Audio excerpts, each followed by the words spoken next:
Dalam konteks ini Nabi Nuh dan Nabi-Nabi yang lain. Nabi Ibrahim, bapaknya tidak diberi hidayah oleh Allah.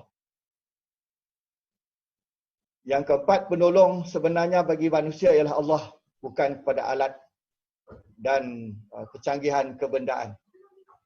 Dalam hal ini, anak Nabi Nuh AS menganggap bahawa dia boleh menyelamatkan diri dan memanjat tempat yang lebih tinggi.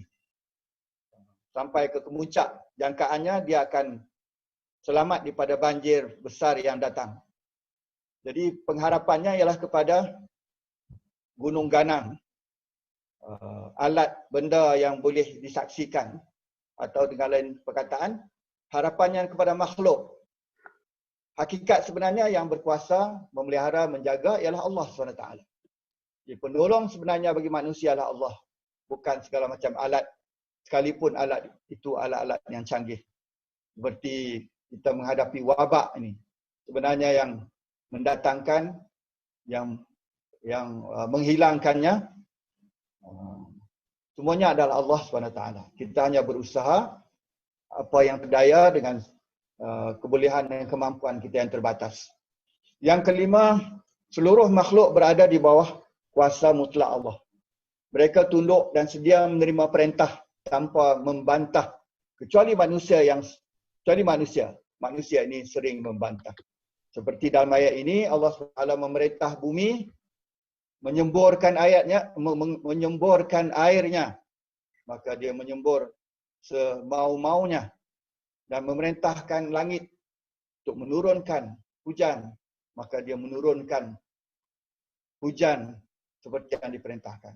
Jadi makhluk-makhluk yang lain ini memang sentiasa akur, patuh pada segala macam titah perintah Allah SWT. Tapi manusia seringkali membantah. Itu perbezaan antara manusia dengan makhluk-makhluk yang lain. Bila Allah SWT menyatakan, wahai bumi, sedut kembali airmu, wahai langit, hentikan siraman airmu, mereka akan patuh dengan kepatuhan mutlak, tetapi berbeza dengan manusia. Yang keenam, Allah kerana murkanya, dia menimpakan azab. Namun, dia juga Maha Pengampun, Maha Penyayang. Kita perhatikan ayat ini sebagai mengukuhkan hujah tersebut. Bagaimana dalam ayat yang akhir, dalam ayat yang ayat 41, Inna Rabbi la ghafurur rahim.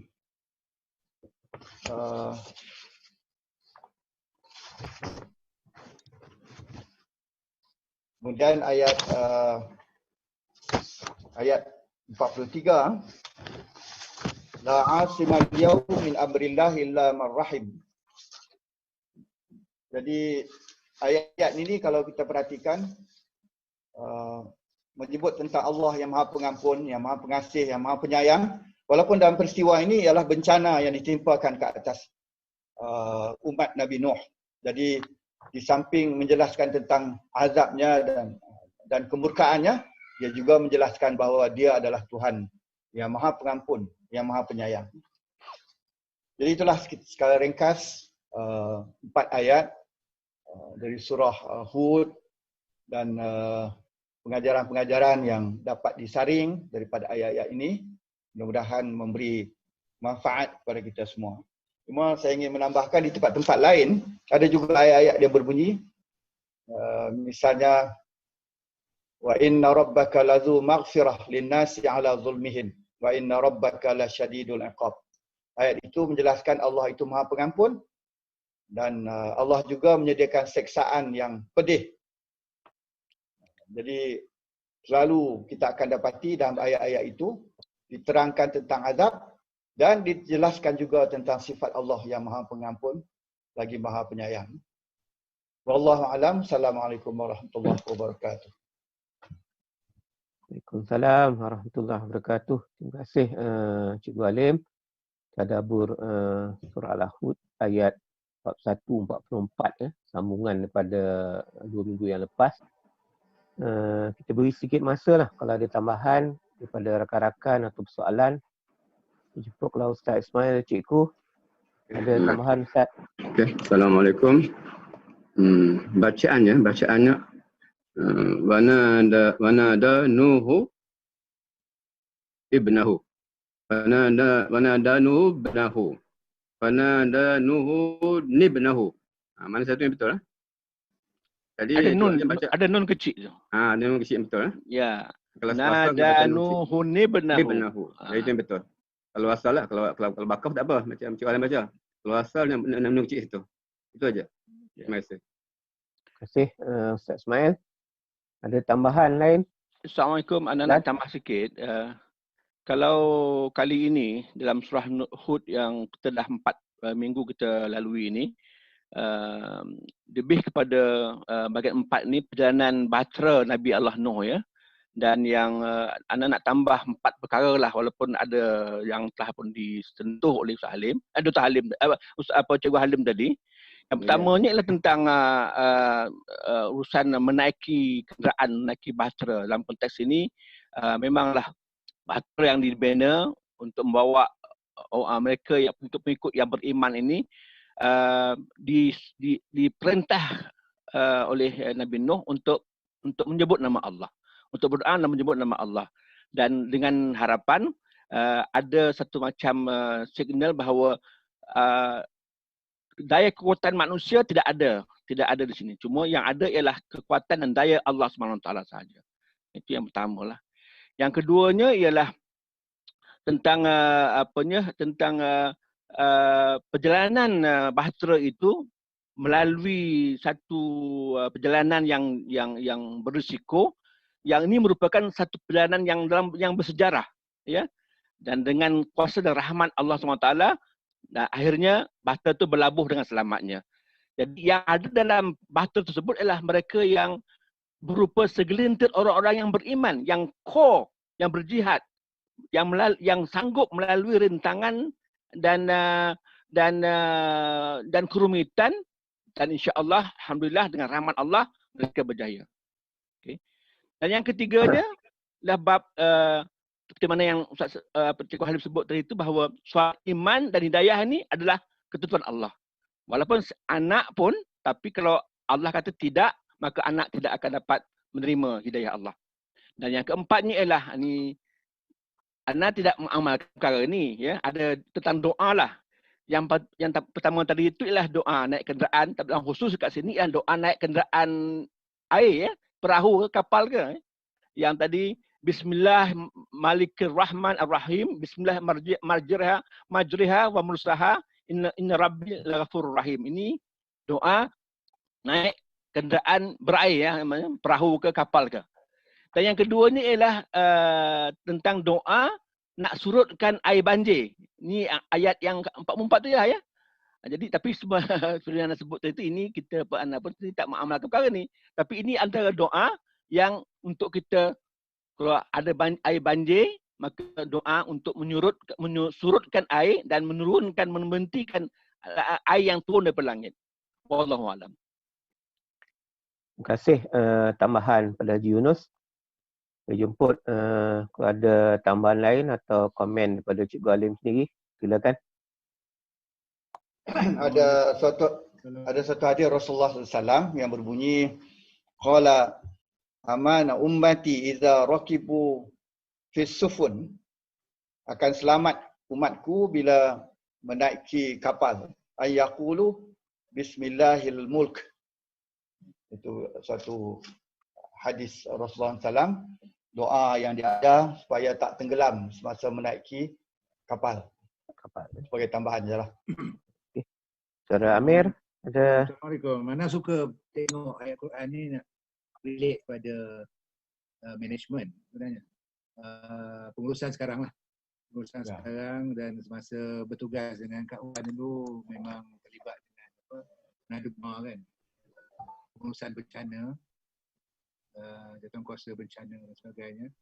Jadi dalam ayat ni satu yang kita, orang-orang yang menguruskan bencana ni, kita mungkin kena pasrah lah kepada mereka yang tak dengar cakap.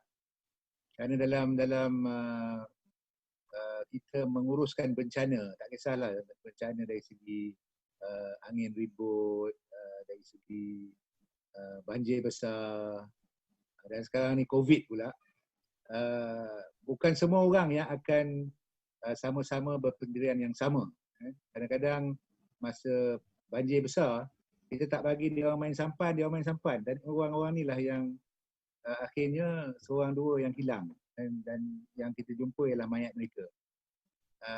Jadi memang rasa frust sebagai yang mengendalikan atau menguruskan bencana ni. Tetapi rasanya ini adalah lumrah mereka yang tidak mahu mendengar cakap. Macam COVID sekarang ni pun ramai juga yang tak mendengar cakap. Penjarakan sosial tidak dipatuhi, dan bila Ketua Pengarah Kesihatan kata pemakaian mask tu tidak diwajibkan, jadi ramai pula yang question kenapa supermarket paksa orang pakai mask. Kerana mereka lupa agaknya, kerana Ketua Pengarah pun ada cakap bahawa adalah sangat-sangat digalakkan untuk memakai mask pada semua orang yang keluar. Jadi anda lihat ada juga yang kita boleh ambil iktibar daripada peristiwa sejarah Nabi Nuh ni dalam kita menangani bencana-bencana yang berlaku pada ketika ini dan juga pada masa akan datang. Wallahualam. Assalamualaikum. Terima kasih Surah Amir Ali, juga pada Cikgu Halim, serta teman-teman yang memberi komentar tentang ayat tadi. Ya. Kita teruskan kepada sesi seterusnya. Kita nak dengar pembentangan daripada Dr. Kamarul Azizi. Tajuknya yang menarik, ya. Wasilah dakwah pasca COVID-19. Bagaimana dalam COVID ni memberi kesan, impak kepada ekonomi dan lain-lain, termasuk juga pada dakwah. Jadi kita persilakan Dr. Kamarul Azizi untuk membuat pembentangan. Sila Dr.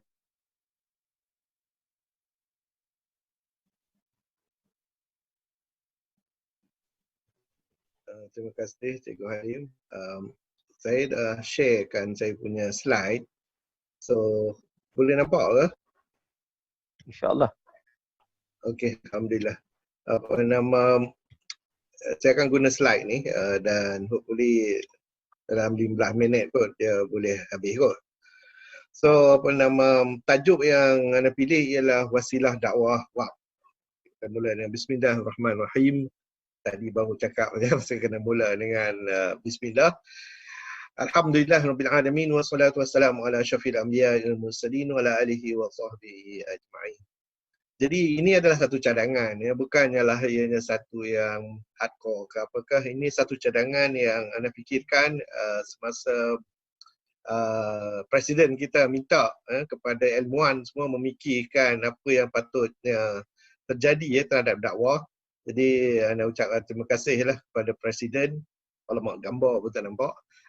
Pasal hanya 6 orang je boleh nampak kat skrin saya ni. So okey, apa dia wasilah ni? Sorry.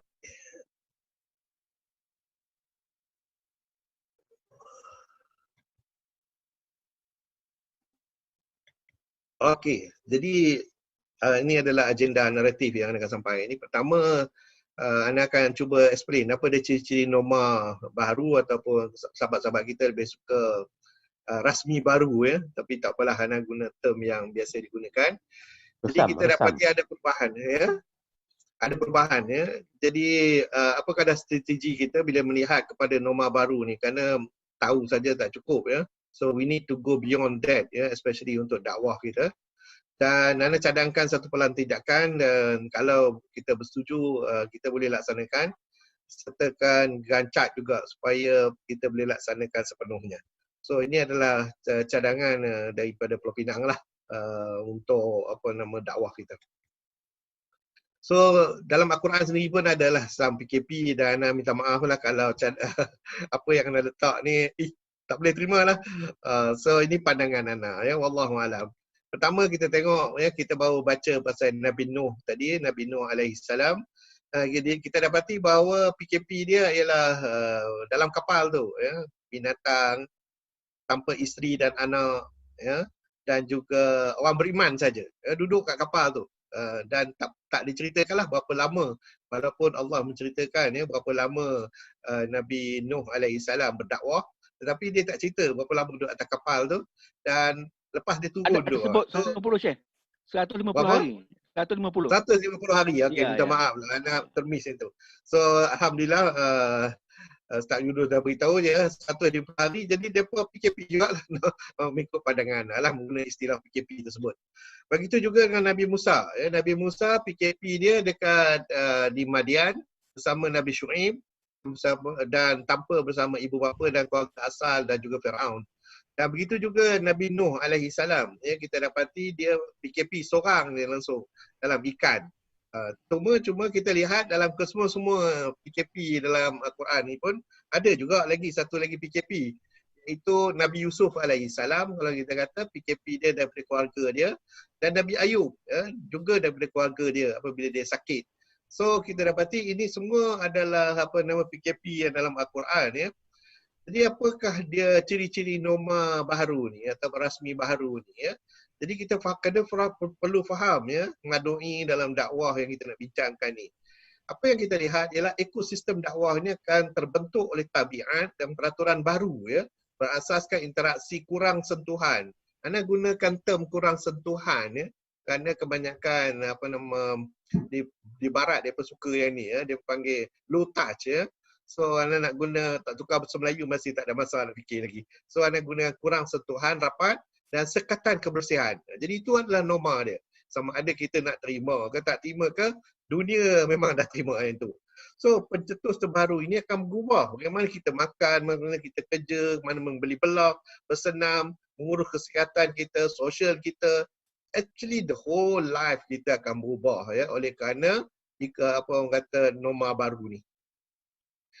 Dan kita perlu realize one thing ya, bahawa selagi tak ada vaksin ya, ataupun dalam istilah medical kita katakan herd immunity itu tak ada, maka selagi itulah ya, krisis ini akan berterusan ya, dia takkan akhir ya, kecuali bila kita ada ini. Kita tahulah Allah dah tetapkan ini adalah sunatullah, dan maka sunatullah itu perlu ada vaksin. Kalau tak ada vaksin maka dia akan berterusan seperti keadaan sekarang dan takkan berakhir. So itu kita belajar ya daripada sejarah.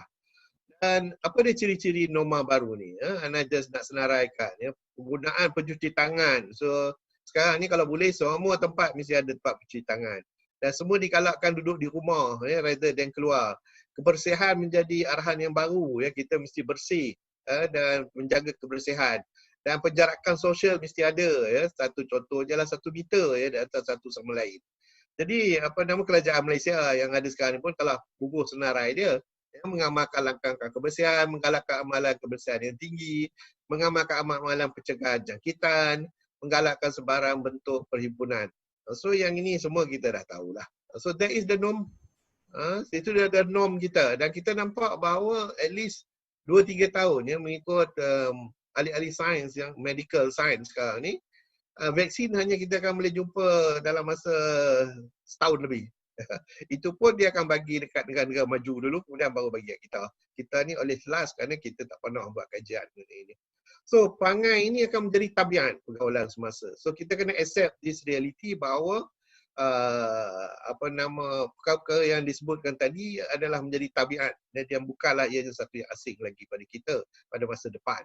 So oleh kerana perkara ini, kita lihat ya, dari segi industrial impact analysis ya, tourism, sport, music, automotive, alkohol dan lain-lain, semua ini semua tinggi-tinggi je dia punya close contact dia dengan manusia.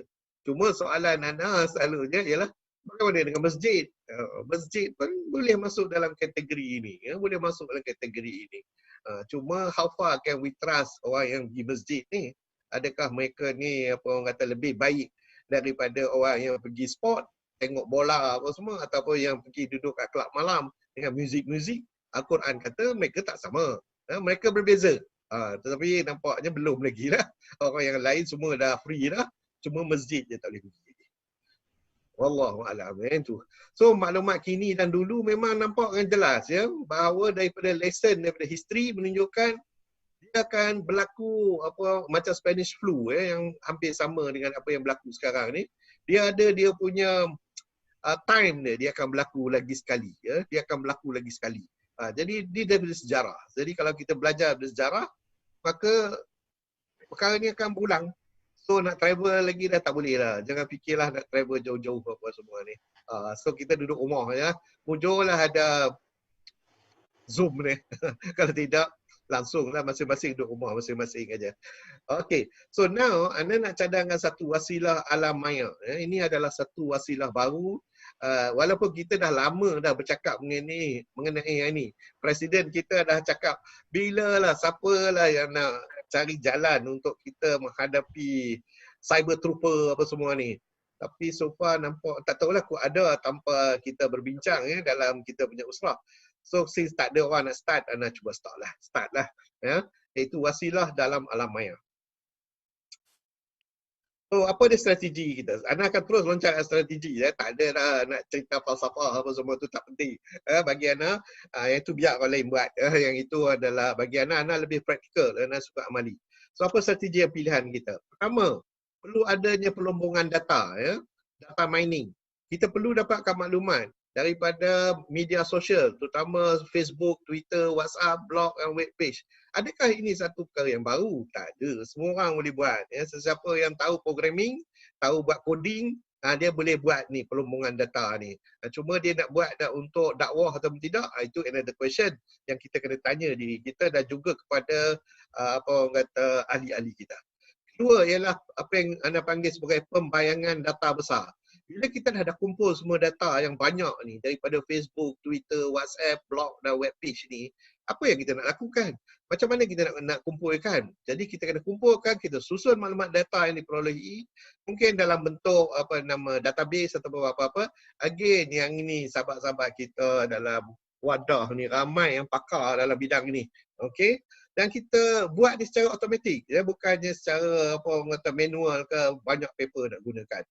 Dan yang ketiga, kita perlu gunakan apa yang anda panggil sebagai kecerdikan buatan, ataupun artificial intelligence, atau lebih dikenali sebagai AI. Jadi AI ni akan cuba fikirkan untuk kita dan dia akan belajar dan memikirkan pula ke depan dari kita. Dan memang ini boleh dilakukan. Apa yang ditentukan, dia boleh tentukan skop, fokus, melaksanakan auto dakwah sentuhan rendah sambil menyediakan laporan dakwah. Jadi dengan itu, bila kita bercakap, kita akan fokus bukan apa yang kita rasa betul, tetapi apa yang diperlukan oleh masyarakat. Kerana itulah dia yang sebenarnya dakwah yang perlu kita lakukan. Dan akhir sekali, kita mesti ada satu yang anda panggil sebagai sistem dakwah sentuh rendah. Jadi maknanya adakah sistem ni satu-satu saja? Tak, ini adalah satu yang akan membantu kita. Satu sistem auto yang boleh menjalankan dakwah sentuhan rendah dan memberi laporan berkala kepada pimpinan WAP bagi tujuan memilih tajuk yang menjadi minat dalam alam cyber dan juga masyarakat secara amnya. So itu dia strategi dia. Okey, seterusnya. Apa dia plan tindakan? Minta maaf lah, anak terus nak masuk plan tindakan ni. Boleh terima atau tidak lagi, idea tu pun tak tahu lagi.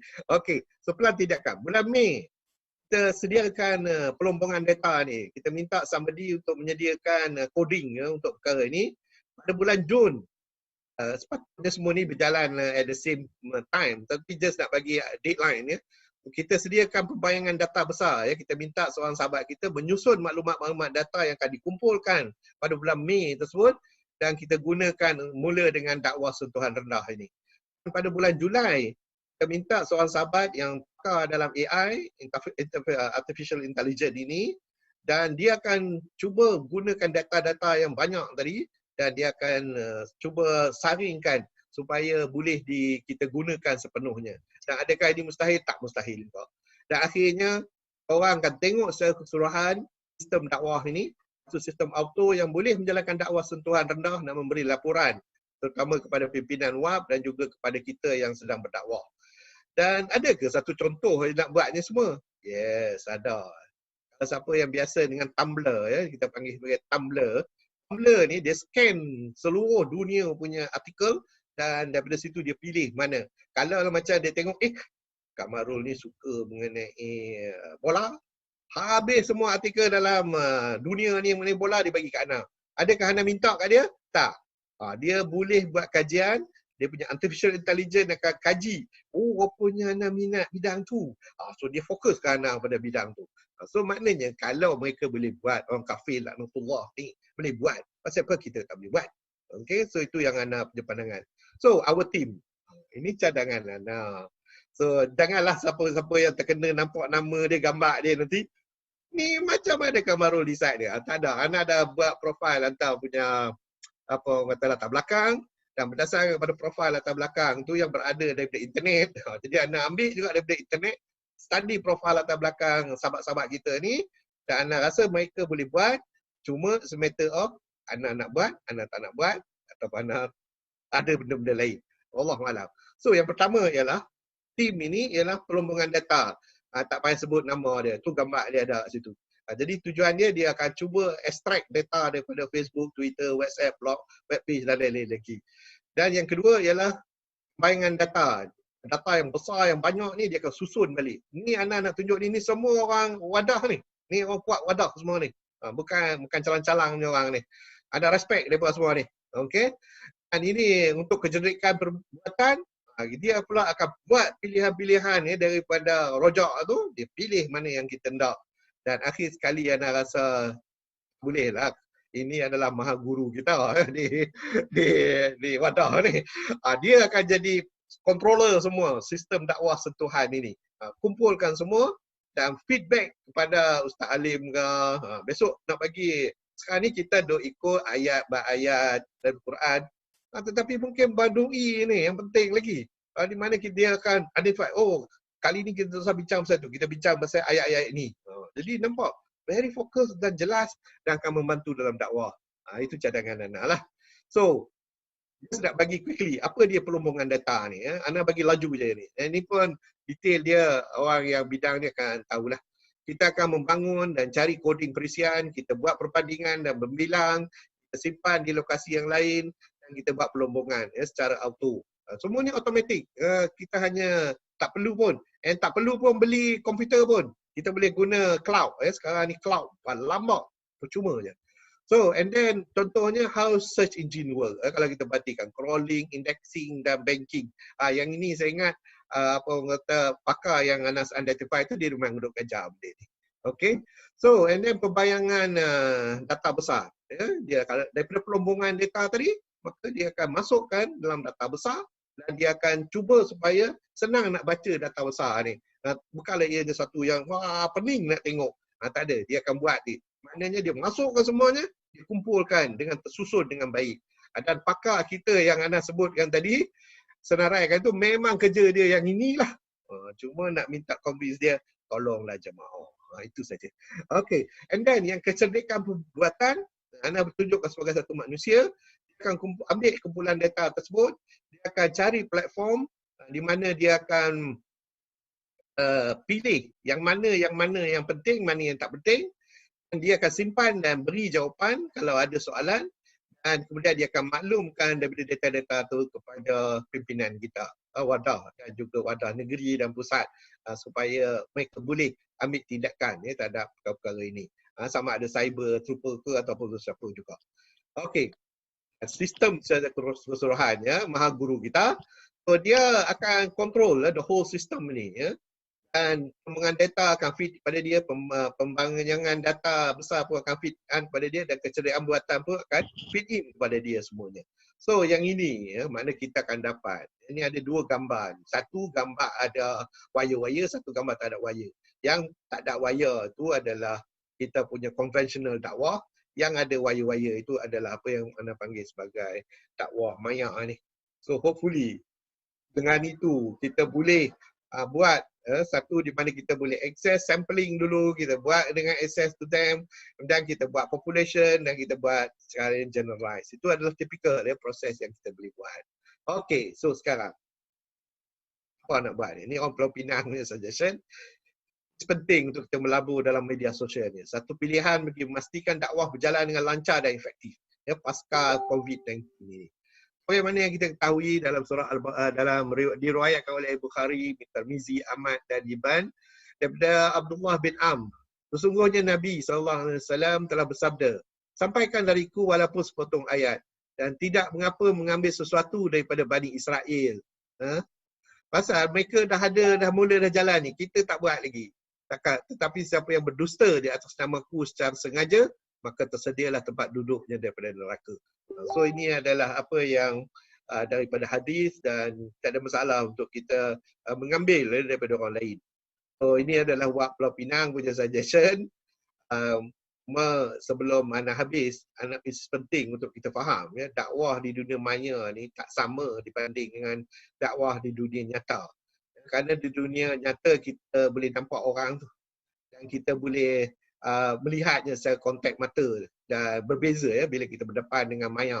Kerana dalam maya ni kita hanya ada tulisan dia, kita hanya ada gambar dia saja, tak tahu betul ke tidak. Kerana itu perlu dikatakan dunia maya memiliki keterbatasan dibanding dunia nyata. Jadi kerana masa kita adalah berharga. Kalau kita nak berdebat dengan mereka ni untuk mencari kebenaran, mungkin tak penting ya, kerana mereka bukannya tujuan mereka untuk mencari kebenaran. Mereka hanya nak berdebat saja.